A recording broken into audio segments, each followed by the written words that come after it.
जय श्री कृष्णा, राधे राधे, श्री हरिदास। स्वागत है आप सभी का। आज हम कार्तिक मास मातम्य के 11वें अध्याय का श्रवण करेंगे।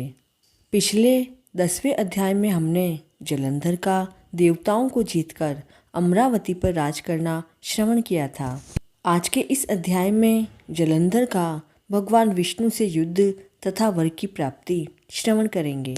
नारद जी बोले, इंद्रादि देवता उन दैत्यों को अपनी तरफ आते हुए देखकर भयभीत हो विष्णु भगवान की स्तुति करने लगे।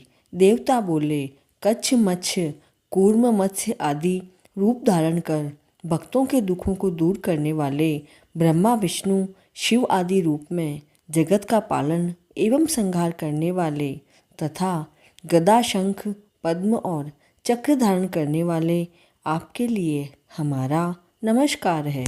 हे लक्ष्मीपति, असुर निकंदन, गरुड़ नायक, पीताम्बरधारी, यज्ञ आदि क्रियाओं के भोक्ता, हे शरणागत वत्सल, हम आपको बार बार नमस्कार करते हैं।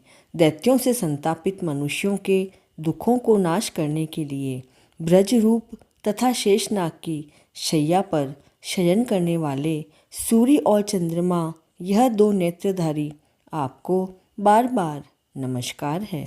नारद जी बोले, जो मनुष्य इस संकटनाशक स्तोत्र को पढ़ेंगे वे हरि भगवान की कृपा से कष्ट नहीं भोगेंगे।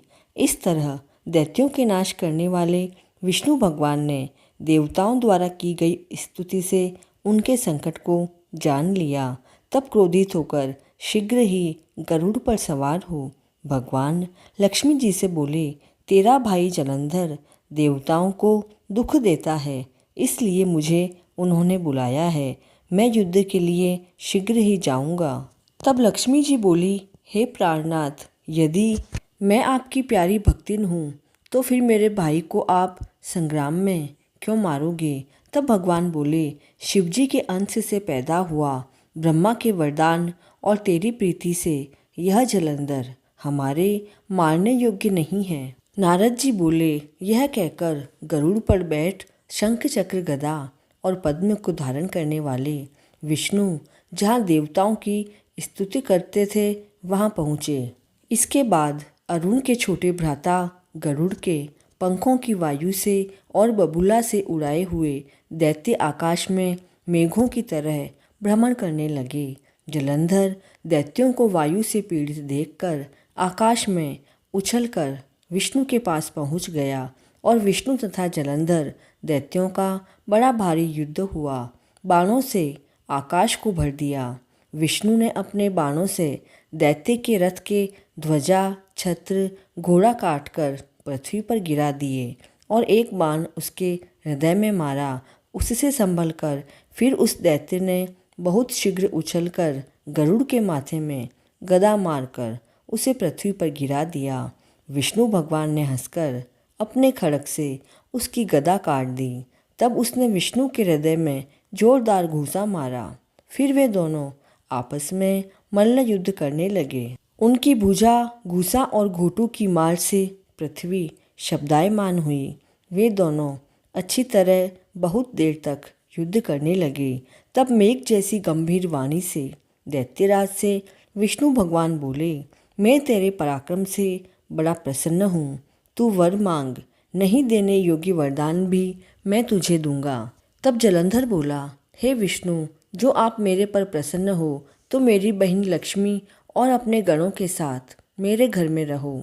नारद जी बोले, बहुत अच्छा कहकर भगवान देवगणों और लक्ष्मी के साथ जलंधर के पुर में पधारे। महाबली जलंधर देवताओं के अधिकारों पर दैत्यों को स्थापित करके पृथ्वी पर आ गया।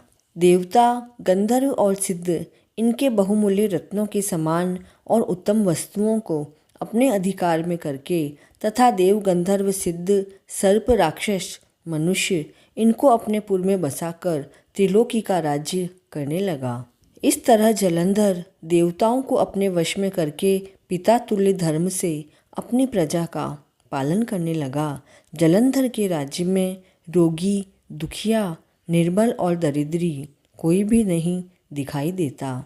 इस तरह धर्म राज्य करने लगा। नारद जी बोले, एक बार मैं उसकी राज्य लक्ष्मी देखने के लिए और भगवान विष्णु की सेवा करने के लिए वहाँ गया।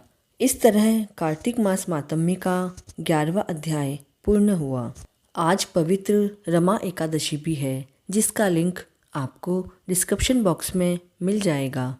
इस पुण्य देने वाले और पाप कर्म को पूर्ण खत्म करने वाले इस अध्याय को अधिक से अधिक शेयर करें और चैनल पर नए हैं तो please like share and subscribe this channel.